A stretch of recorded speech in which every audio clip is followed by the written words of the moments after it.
एक आत्म संवाद। और आज का आत्म संवाद बहुत ही खास है क्योंकि आज हम दो ऐसे महापुरुषों को याद करने वाले हैं, स्मरण करने जा रहे हैं, जिनकी सोच ने भारत की आत्मा को जगाया और कर्म ने इतिहास को मोड़ दिया। आज हम बात करेंगे स्वामी विवेकानंद और नेताजी सुभाष चंद्र बोस के बारे में।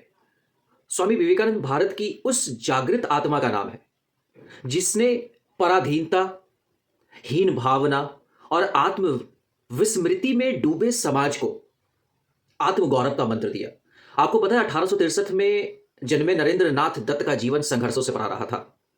युवा अवस्था में वे ईश्वर के अस्तित्व को लेकर गहरे द्वंद्व में रहे, आर्थिक संकटों से जूझे, यहां तक कि परिवार के पालन पोषण का भी भार उन पर आया। समाज ने उनके प्रश्नों का विद्रोह किया, उस पर रामकृष्ण परमहंस के सानिध्य ने उनके भीतर छिपी शक्ति को दिशा दी। उन्होंने संन्यास को पलायन नहीं बल्कि सेवा और कर्म का माध्यम बनाया।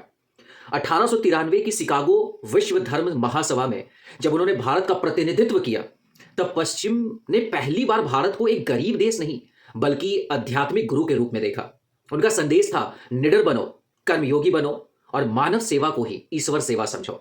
आज के समकालीन समाज में युवाओं का आत्मविश्वास, सामाजिक सेवा और राष्ट्र भाव, इन सब की जड़ें विवेकानंद के विचारों में मिलती है। इन्हीं विचारों की गहराई से प्रभावित थे हमारे नेताजी सुभाष चंद्र बोस। बोस ने अपने लेखन में इस बात को स्वीकार किया है कि स्वामी विवेकानंद ने उनके भीतर सुप्त राष्ट्रवादी चेतना को जागृत किया। सुभाष चंद्र बोस का जीवन भी संघर्ष और विरोध से भरा रहा। आपको पता है, उनके क्रांतिकारी विचारों के कारण उन्हें अपने ही परिवार और समाज की नाराजगी झेलनी पड़ी। स्कूल हो चाहे कॉलेज हो, इन सभी जगह वे बहुत अत्यंत प्रतिभाशाली थे।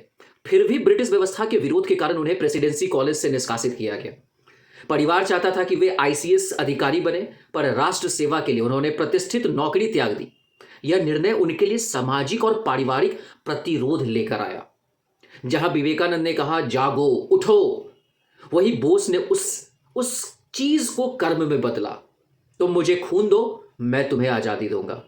एक ने आत्मा को बल दिया, दूसरे ने बलिदान का साहस। आज हम दोनों को इसलिए याद करते हैं क्योंकि विचार और क्रांति जब मिलते हैं ना, तभी इतिहास बनता है। और यही संदेश आज के भारत के सभी युवाओं के लिए सबसे बड़ी प्रेरणा है।